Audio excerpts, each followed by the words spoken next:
cherish, so close to my heart. This land, founded on freedom, grounded in justice, love for all mankind. It's a land where every person is born free, and it's a land of peace, of love and unity. This land, Zambia, land of the strong, home of the brave, our land, Zambia, free men we stand in this land. In this land, beauty all around, there is no other, love like a mother's love for her child. Oh, let nobody come and take our peace away. Let no one take what is free for all to share. This land, Zambia, land of the strong, home of the brave, our land, Zambia, free men we stand in this land.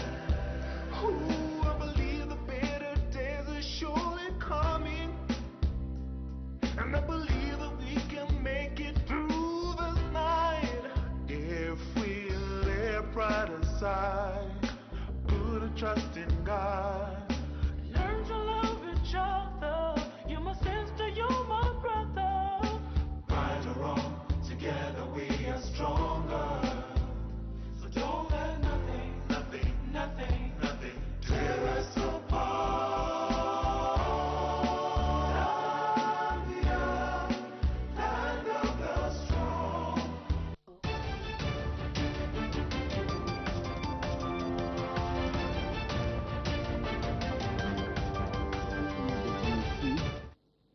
And I'm sure even you have been following the deliberations of this committee, and you have been seeing how many people are required to be here.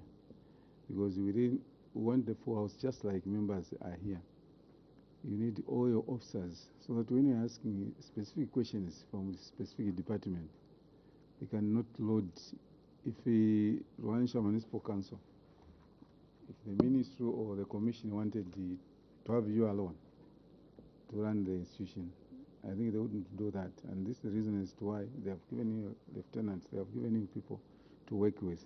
Having said that, is the view of the committee that you go back and be able to come with all the officers that are required here. Because Parliament business takes precedence. So even the officer, when he remains or is on leave, somebody can come and answer,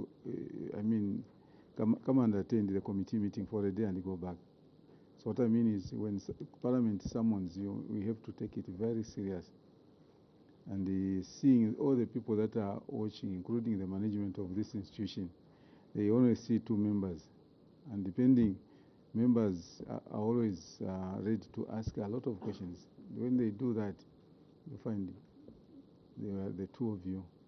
So can we have other members as you come back? The clerk will be able to communicate to you so that together we come and do a thorough job.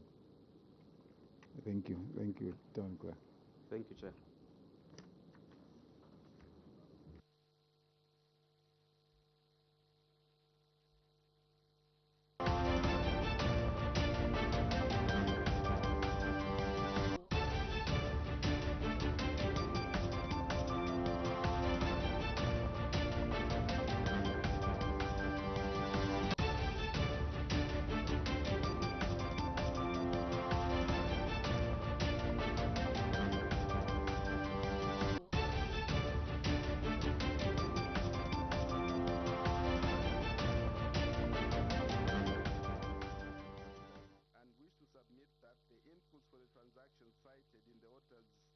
Report were processed by super users and that currently all transactions are being processed using ministerial end users.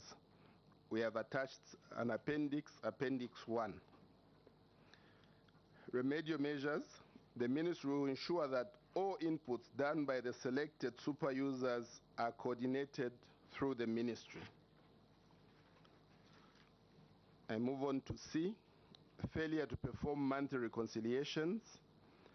Treasury and Financial Management Circular number 9 of 2020 states that the controlling officer should ensure that a reconciliation between the staff establishment register and staff assignment and reconciliation of staff assignment to staff returns are done monthly. Contrary to the circular, the ministry did not prepare monthly reconciliations for the period under review.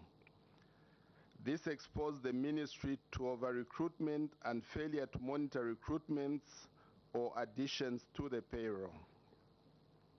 The controlling officer submissions is as follows. Cause for query. The ministry acknowledges the observation by the Auditor General of the ministry not preparing monthly reconciliations for the period under review. Action taken.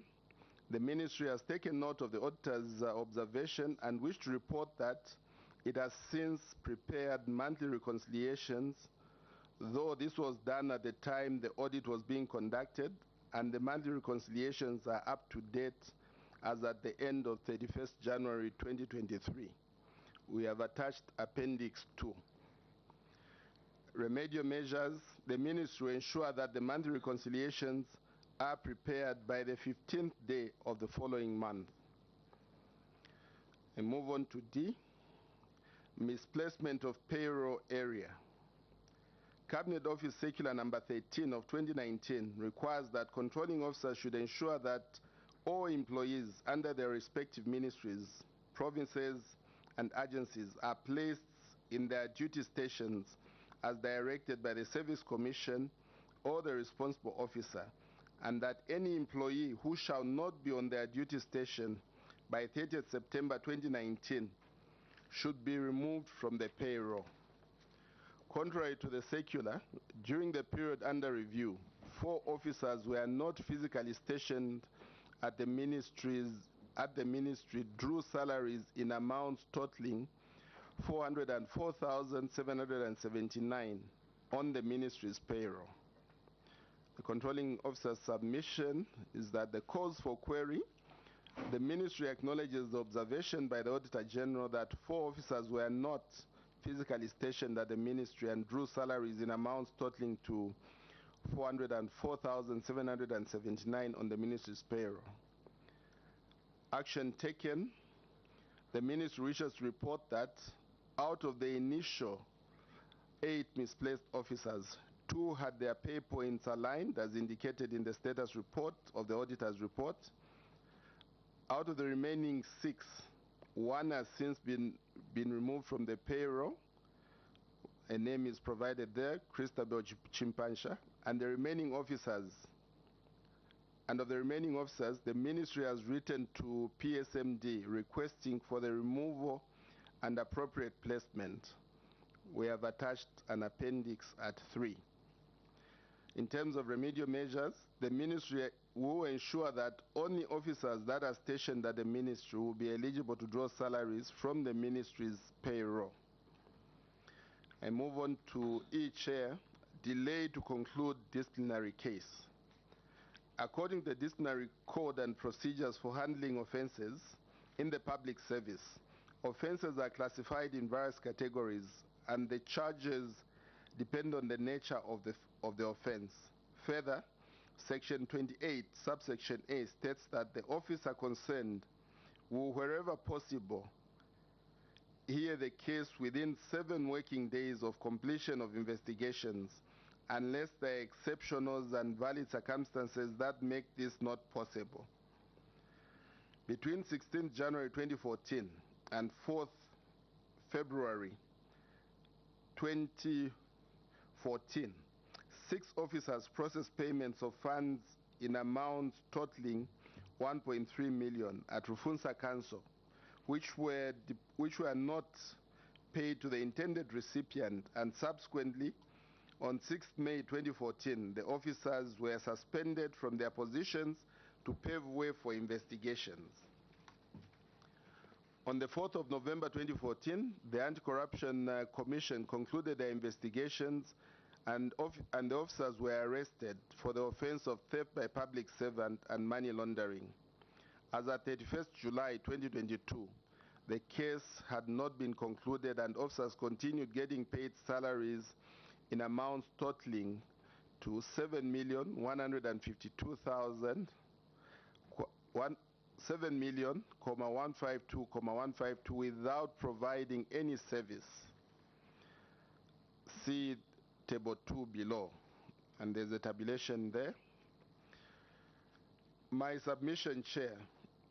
The Ministry wishes to acknowledge that between 16th January 2014 and 4th February 2014, 6 officers processed payments of funds in amounts totaling to 1.3 million at Rufunsa Council, which were not paid the intended recipients, and subsequently, on the 6th of May 2014, the officers were suspended from their positions to pave way for investigations.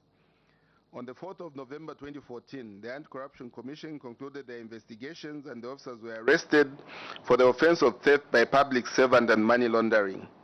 As at 31st July 2022, the case had not been concluded and officers continued getting paid salaries in amounts totaling to in the excess of 7 million without providing any service. Action taken. The Ministry wishes to report that the case cited in the audit report of the mentioned officers is still in the courts of law as submitted during the audit period. Further, the Ministry wishes to report that in its quest to timely handle legal matters, it has since established a legal unit and 2 legal officers have been transferred from the Ministry of Justice with effect from December 2022 to the Ministry. I have attached an appendix 4. In terms of remedial measures, Chair, the Ministry will ensure that such occurrences will not recur by following all the laid down financial regulations and procedures for handling public resources. Chair, I submit for the committee's consideration. I thank you. Thank you, honorable colleagues. That's a submission by PS local government. You can ask questions now. Thank you.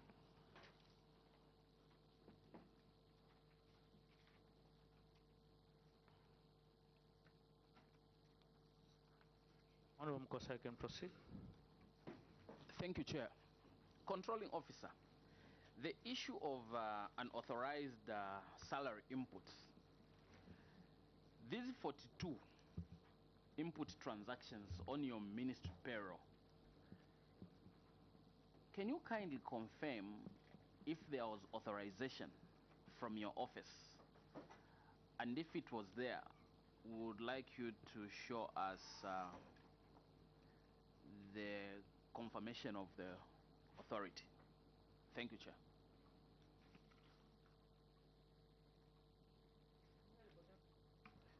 Thank you, Madam Chairperson. Mine is will go to failure to perform monthly reconciliations. That's on page 120 on AG's report. Controlling officer, the Treasurer and Financial Management Circular number 9 of 2020 requires you to perform monthly reconciliations of on the payroll. Why didn't you adhere to the provision of the Act and the circular? I submit, Chairperson. Yes, you can respond to the 2 questions. Thank you, Chair. I'll start with the second one.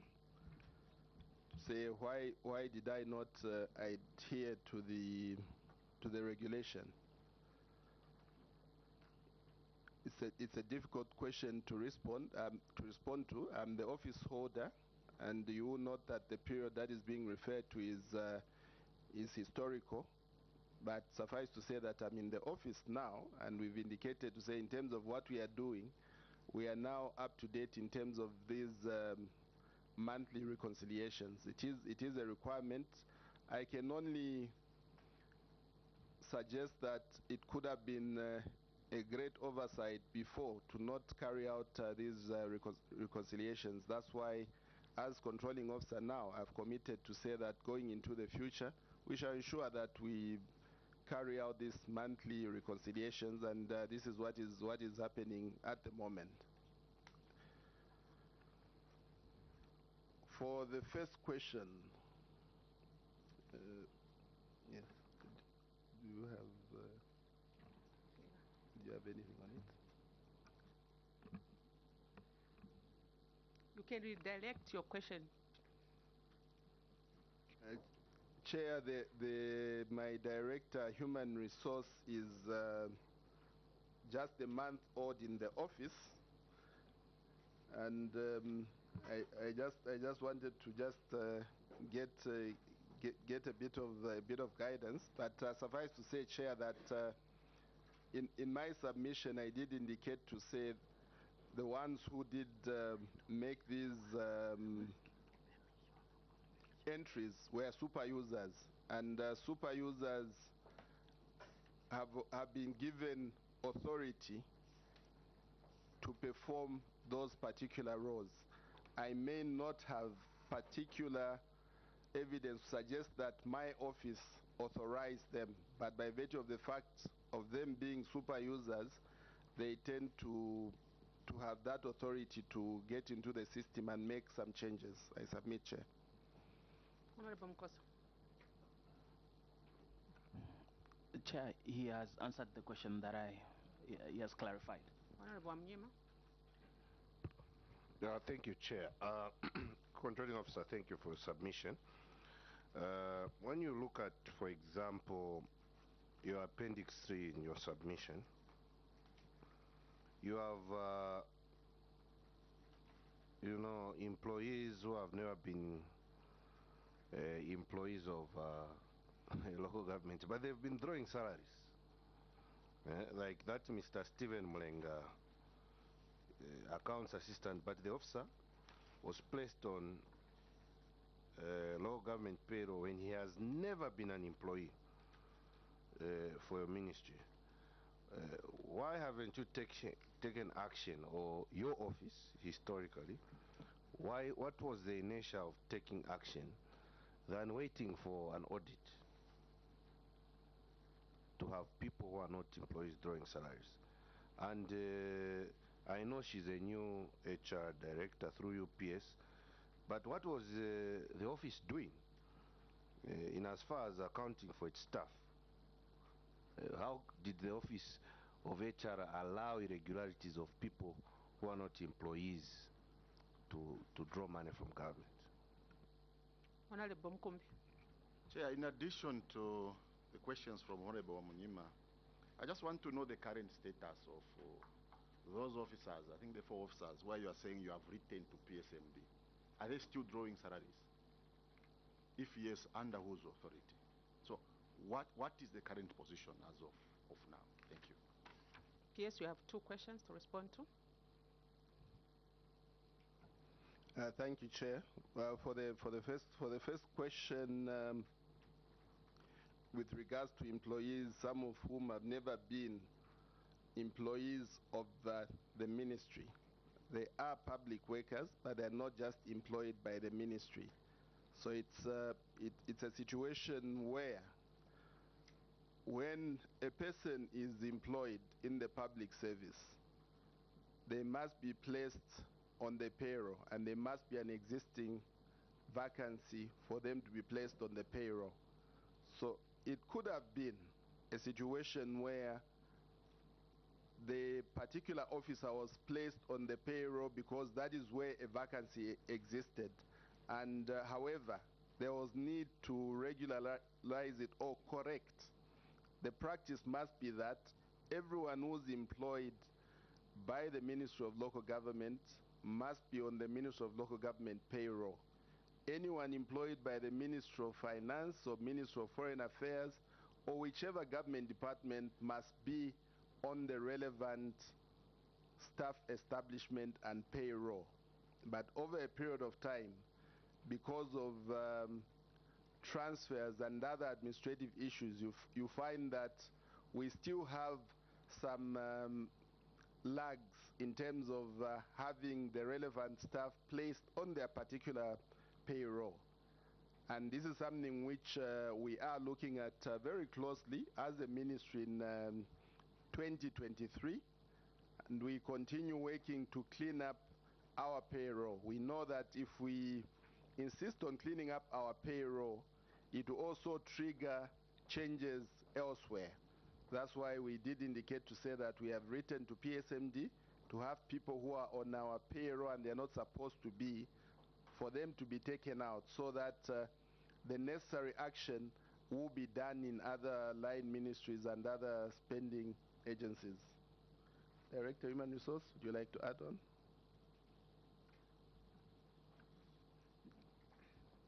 You can use this.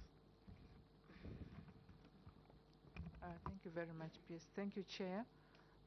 I think the answer given by PS covers what we've been doing, but also just to mention that the reconciliations that we started in January on the payroll, staff retains, and the structure what are giving us these appendixes that we've brought here. The list could have been longer if we had not done our homework in terms of reconciling people who have retired. We have since had them put on the separatist payroll, and those that are not with us, we have since done what is in the appendix there. So PS's answer, I think, suffices to say that it's the reconciliations that we've started that are giving us these excess people on the payroll. Thank you. The second question on the status of the 4 employees. However, before the PS comes in, Accountant General, any intervention on the submission by the PS on the first question? Did you follow it, the way you responded to it? On the issue of vacancies, that someone can be found on another?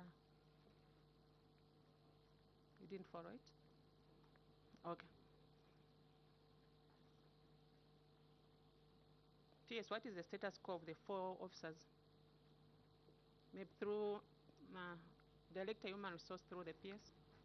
Is it the 4 officers that are on suspension? Or the... Honorable Mkombe. Yeah, in their response, they are saying for the remaining officers, the ministry has written to PSMD requesting for their removal and appropriate placement. What has been done so far? Are they still drawing a salary under your ministry, or they have been removed? And if they are drawing a salary, what are they providing? What services are they providing to the government? It's coming from the misplacement of payroll earlier. That's page 120 of the AG's report. PS? Thank you, Chair. The status still remains the same. They are still on our payroll, but we're expecting that there will be action from the Public Service Management Division in terms of moving them away from our payroll. And for the other question, which is being asked to say what service are they providing to the ministry, they are not providing any service to the ministry. They are providing a service to the country. I did indicate to say these are administrative issues. They are working elsewhere, but they are on our payroll, which in itself is an anomaly, and we've written PSMD to correct that. But in terms of the overall picture of governance, I suppose that they are employed by the government and they are providing a service to the people of this country. I submit, Chair. Honorable Amnyem. Thank you, Chair, and thank you, Controlling Officer, for submission.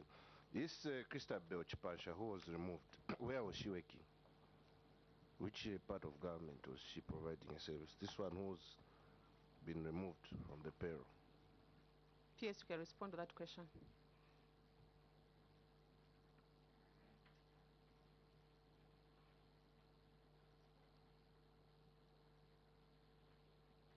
Other officers can help the PS.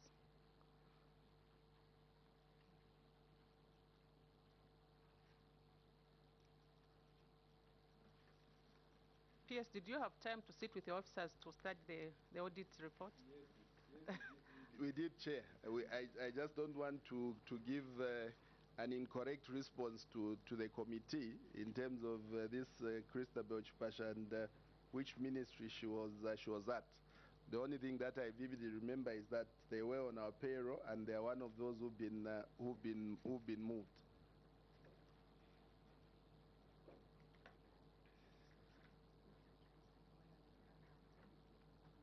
Intervention?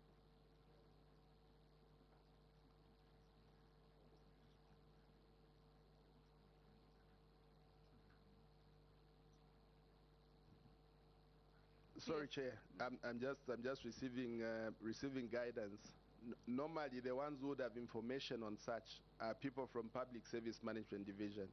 So these could have been inputs which were put by super users, and upon us querying and writing to say this is not one of us in terms of Ministry of Local Government, they were removed. So in terms of actual information as to where they were working from, it's the Public Service Management Division who would have complete information in that respect. I submit, Chair.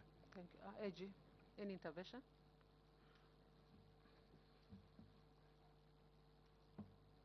Thanks so much, Chair.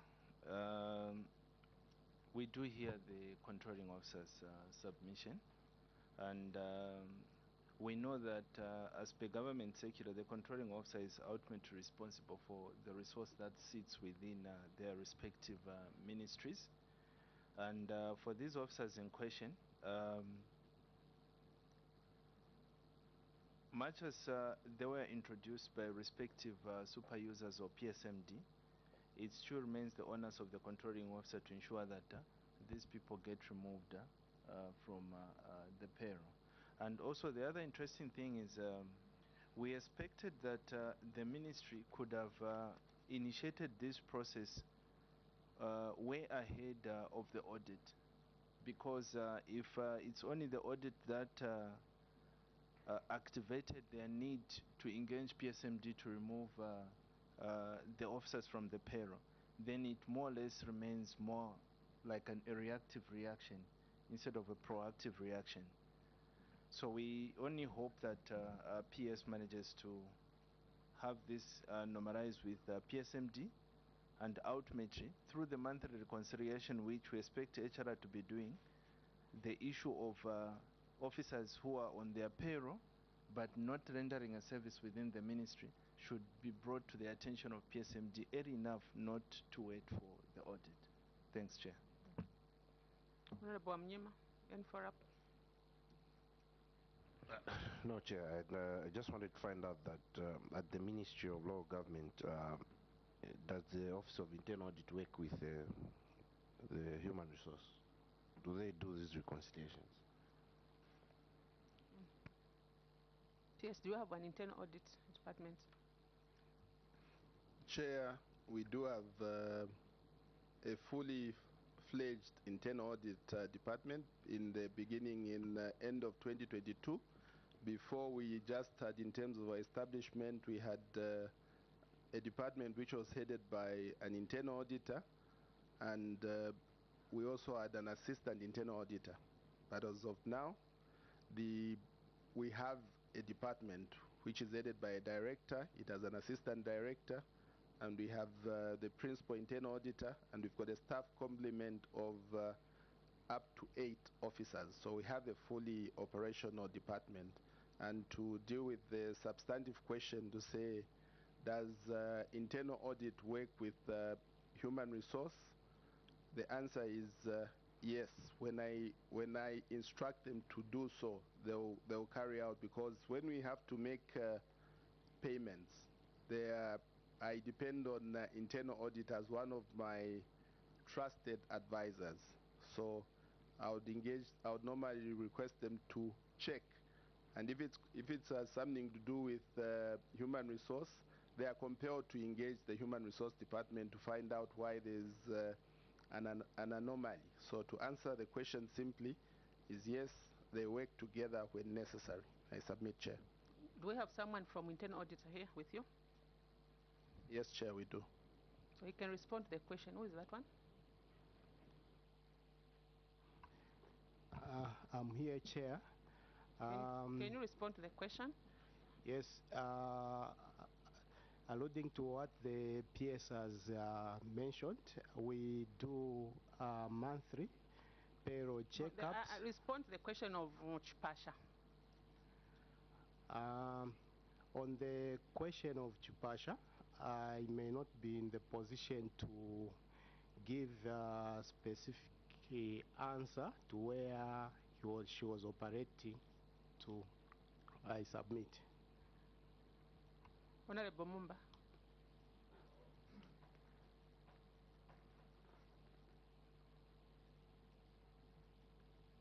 Switch off the mic.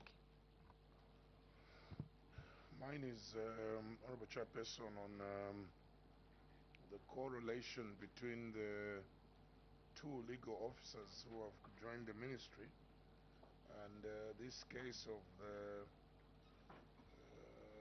officers who are still drawing salaries from 2014 since they were suspended. I just wanted to understand the coming in of two legal officers and how the ministry will be able to resolve this matter which is in court. I just wanted to understand the correlation. Honorable Peel. Thank you, Chair. I would like to draw the attention of PA, your sub 5, delay to conclude disciplinary case. The committee would like to get an update. What is the current status of the court proceeding on this matter, which has been outstanding for quite some time now, and government has incurred costs through payment of salaries to officers who are not rendering any service to the government. Secondly, what has been the response from PSMD over this case? I submit. And my question, PS, is that these officers, are they on full-time salary or half salary? You can respond to the questions. Thank you, Chair. The relevance of legal officers coming to the ministry in respect to disciplinary cases and related issues, the relevance, Chair, is that now that we have an established legal department, we can use it to anchor or to make follow-ups with the judicial system as to ascertain as to why we are having delays, because time. I would like to believe that at times it is because there is inertia, and maybe we have a few judges and related issues. There are structural problems. There are problems which are within the system, but who are able to make follow-ups, there's a possibility that we could actually get to a decision quicker, because we now have officers who are making who are having this interaction with the judicial system. And similarly, the status in terms of these officers, like I indicated in my submission, remains the same. They are still before the court. We've not yet had the decision of the court, and we have no control over the decision of the court. The only thing we can do is engage to find out where we are. Have we received a response from the Public Service Management Division? Not yet, Chair. When we do, if need be, we can notify the committee, but we've not yet received a response. I submit, Chair. My question hasn't been answered.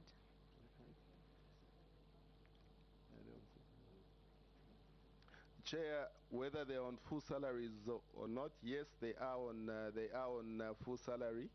It is a condition of their service. They are suspended, but they are still on full salaries. The only thing that they might not be entitled to are the other incentives which come when you are working. Perhaps you are sent for an assignment and so on and so forth. But in terms of government procedure and protocols, they still remain on full salary till their case is determined. I submit, Chair. The other question is, have you engaged PSMD? If yes, where is the evidence? And over the same issue. And then there's also a question from Honorable Wamnyima. You have a question? Thank you, Chair. And as right on your question, where is it provided that it's their condition of service? We've had your other ministries appear before this committee, and we've had situations in ministries where people are suspended, undergoing disciplinary cases, but put on half pay. So where is the written guidance? Because is it that the ministries have different ways of handling? Because from what I know, Chair, the state cannot keep on paying people full salaries who are undertaking who are facing disciplinary actions. We had a ministry here, it should be Science and Technology, and two others. So this arrangement of them being fully paid and saying it's a condition of service, where is it written? Has PSMD responded to this? PS, you can respond to the two questions. In fact, it's one question, it's just expanded.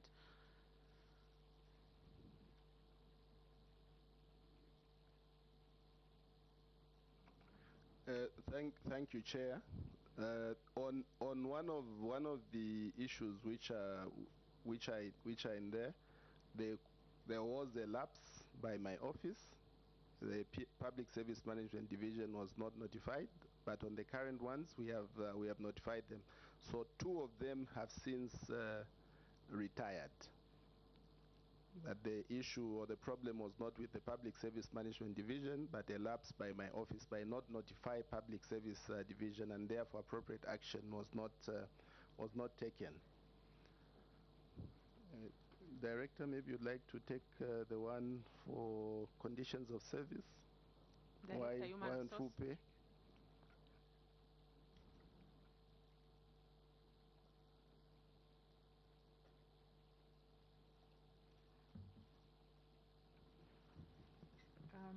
The one on whether they are getting a full salary or not. The problem could be that we did not notify PSMD. The due processes of having a disciplinary action taken against the officers was not done. The disciplinary committee and other procedures were not done. As soon as the officers were arrested, the whole process was abandoned. So hence the lapse, and the corrective measures that PS has put in place to be taken after we've crossed the bridge. Otherwise, I think it's because of the lapses that started with us at the ministry of not notifying PSMD on guidance of how to handle the case. Any questions, honorable members?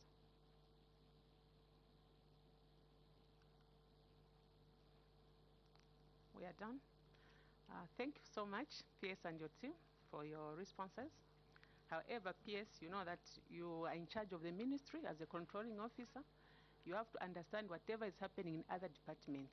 Next time, we wouldn't want to have answers where I will say, I'm not too sure. And when it comes to the issues of officers, you have to communicate with PSMD so that the due process of the law takes its course. Because at the moment, government is losing a lot of resources. It's a lot of money. People are being paid well. They are not working. So I think next time, let's change the way we are doing things. Let's put things in order so that government also benefits, because this money is taxpayers' money. Thank you. At this juncture, PS, I lift your immunity. You are free to go. Thank you.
Run along to the supermarket and get me 3 heads of fresh cabbage. Three heads, madam. Madam, cabbage has got heads. Now, stop being a buffoon and run along to the supermarket. Of what? Madam, today you just woke up with bombas, madam. Here, this is a coleslaw. It is cabbage in mayonnaise. All this ma'am is mine. What? Are you okay? Dombo mwangu mbari kupisa. Are you okay, madam? My stomach, No, Binali, my stomach. No, you're fine. Let me check this out. It is not Binali. It is Limbani. It's Limbani, madam.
PS, good morning, and you are welcome to this meeting.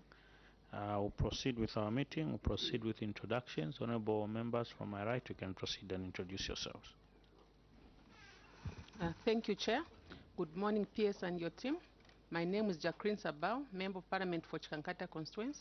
I'm the Vice Chairperson of the Public Accounts Committee. I welcome you. Thank you, Chair. Morning, PS with your team. You are most welcome. My name is Jonathan Daka, Member of Parliament for Chadiza Constituency, and also a member of this committee. Thank you. Good morning, PS. My name is Melesiana Piri, Member of Parliament for Milanzi Constituency in Katete Eastern Province and a member of PAC. Thank you, Chair. Good morning, PS, with your delegation. My name is Kalalwe Mkosa, Member of Parliament for Chinsali and member of this committee. Thank you, Chair, and good morning, Controlling Officer with your team. My name is Imango Amnyima Jr., Member of Parliament for Nalolo Constituency in Western Province, Nalolo District, and a member of the Public Accounts Committee. You're welcome. Thank you. Officer of the Auditor General can proceed. Good morning, PS and the team. Mpacha Brighton is my name, sitting in for the Auditor General. I'm accompanied by Mr. Mtoa Mponda, Principal Auditor, Anson Muitwa, Senior Auditor, and Mr. Simon Mnyama, Senior Auditor. Thank you. Office of the Accountant General. Good morning, PS. My name is Joseph Mutimushi. I'm sitting in for the Accountant General. And with me is Madam Esther Nakazwe, Senior Accountant. Thank you. Controller's Office. Good morning, Chair, and good morning, PS and team. My name is Ringo Zulu. I'm Acting Controller of Internal Audit, and I'm accompanied by Mr. David Kajogoto, Assistant Director, Internal Audit. Thank you. Thank you, parliamentary staff. Morning, my name is Chitalu Mlenga from the Office of the Clerk.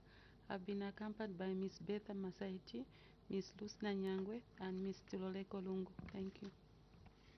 Thank you so much, PS and your team. I'm Warren Chishamwambazi, Member of Parliament for Bwanamkubwa constituency from Ndola District of the Copper Belt, and I'm the chairperson of this committee. PS, I welcome you to this meeting. You can proceed and introduce your team. Thank you. Thank you, Chair. Good morning, honorable members.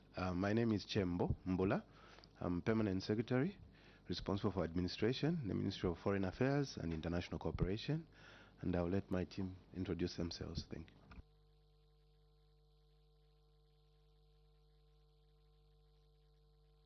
you. Good morning, Chair and honorable members of Parliament.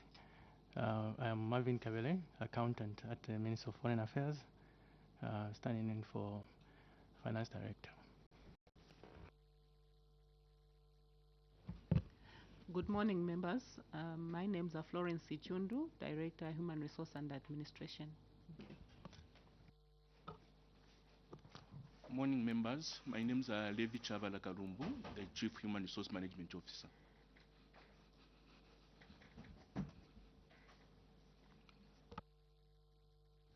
Good morning, Chair. Good morning, everyone. My name is Afan Kalebwe, Senior Accountant, Foreign Affairs. Good morning, Chair, and good morning, members of Parliament. My name is Msukwa, Senior Accountant, Foreign Affairs. Good morning, Chair, and good morning, members of Parliament. I'm Fiona Nkweto Daka, Senior Internal Auditor from Ministry of Foreign Affairs. Thank you so much. PS, let me take this opportunity to confer you with immunity in accordance to Cap 12 of the laws of Zambia, which entails that you are given immunity as you make submission before this honorable committee. Let me also make mention that if you willingly intend to mislead this committee, the same law can work against you. It's also read in line with Standing Order number 175, which ensures that you follow the deliberation as guided by the chairperson of this committee, who's myself. So you read the query as it appears in the Auditor General's report, the amount where applicable, and the mitigation measures you are taking as a ministry. With that said, PS, I'll ask you to proceed and make your submission. Maybe before you proceed, I'll ask the honorable member who has joined us to just introduce themselves. Thank you, Chair. Good morning, Controlling Officer and your team. My name is Ali Kandu Mufalali, nominated Member of Parliament and Member of the Public Accounts Committee. Thank you. Thank you. PS, you can proceed. Thank you, Chair. I will just read through the submission that we made. Following the verification of management response dated 19th May 2022 to the interim management on audit of payroll on accounts for Head 17, Ministry of Foreign Affairs and International Cooperation, financial years ended 1st January 2017 to 31st December 2021, the status is as follows.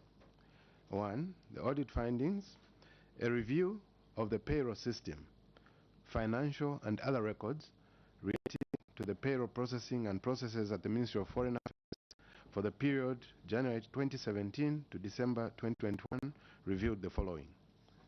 A. Budget and funding. In the estimates of revenue and expenditure for the financial years ended 31st December 2017 to 2021, a total provision of 40,124,827 was made to cater for personal emoluments under the Ministry of Foreign Affairs, against which amounts totaling 4,665,938,779 were released and spent, as per table below. And table 1 shows that for the year 2021. PS, you can skip the table and just proceed. Thank you. Look at it. So go straight to the management response.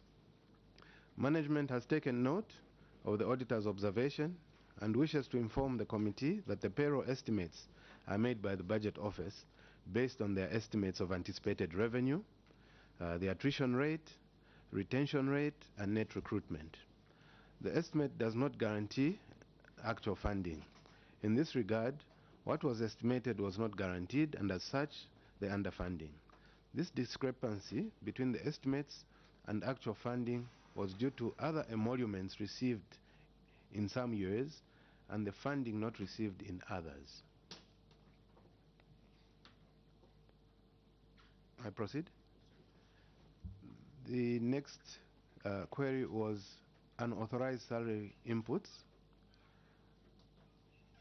All ministries, provinces, and spending agencies on the MEX system had authorized end users who were supposed to carry out payroll inputs for the MPSAs.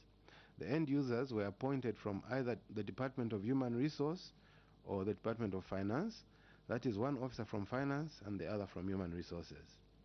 End users from one ministry, province, or spending agency are not required to input transactions for another MPA.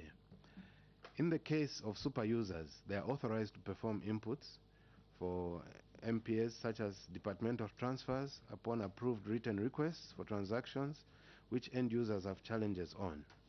Further, Treasury and Financial Management Circular number 6 of 2019, section 3.55, states that controlling officers are responsible for the appointment of payroll end users in their respective institutions.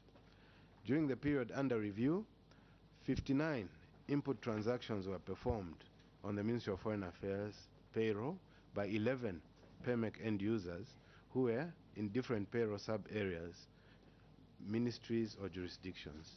Further, no supporting documentation to authorize the end users to capture inputs outside their payroll areas or justification were availed for audit.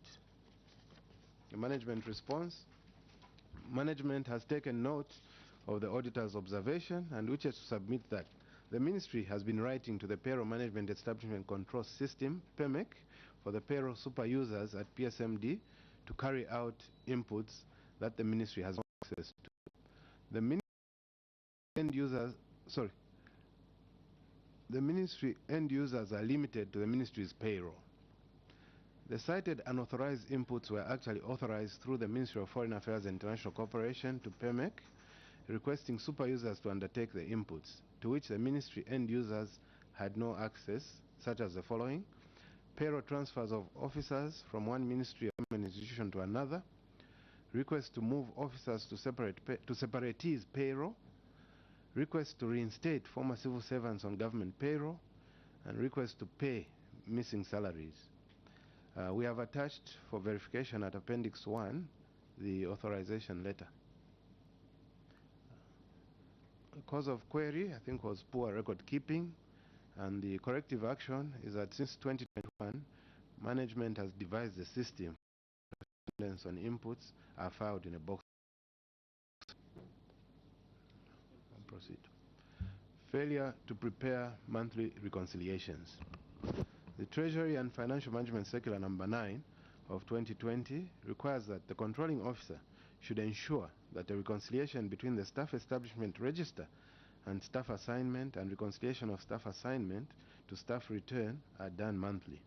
Contrary to the circular, there were no reconciliation reports between the staff assignments and monthly staff returns for the period under review. Management response: note of the audit and wishes to submit the 2021 staff returns and staff establishment. You may wish to note that the reconciliation, staff assignment, and staff returns may not be up to date because of the existence of some staff on the payroll who are not physically stationed at the ministry but are attached to other ministries, provinces, and spending agencies. And we have attached that for verification Appendix 2. The cause of query: the discrepancy between staff returns and staff establishment. And the corrective action: Management has assigned officers to prepare monthly reconciliations of the establishment and staff returns to ensure adherence to Circular Number 9 of 2020. I proceed? Thank you. Irregular payment of housing allowance. According to sections 50 and 51 of the Foreign Service Regulations and Condition of Service of 2007, diplomats shall be provided with government or rented accommodation. It was, however, observed that between January and December 2021, between 19 and 34 diplomats serving at 32 missions were being paid housing allowances amounting to 577,466 and 99 ngwe, despite being accommodated. Management response. Management has taken note of the observation on the irregular payment of housing allowances to 54 diplomats and wishes to submit that the officers in question were eligible for payment of housing allowances because they had since been recalled and had returned to Zambia, even though their pay points had remained under the various missions. The concerned officers were civil servants awaiting redeployment and could not be removed from the payroll as they are all attached to a post ID. And we have attached for verification at Appendix 3. The cause of query, delayed redeployment of recalled diplomats. Corrective action, management has continued engaging the Public Service Management Division to redeploy recalled diplomats. Diplomats with expired contracts.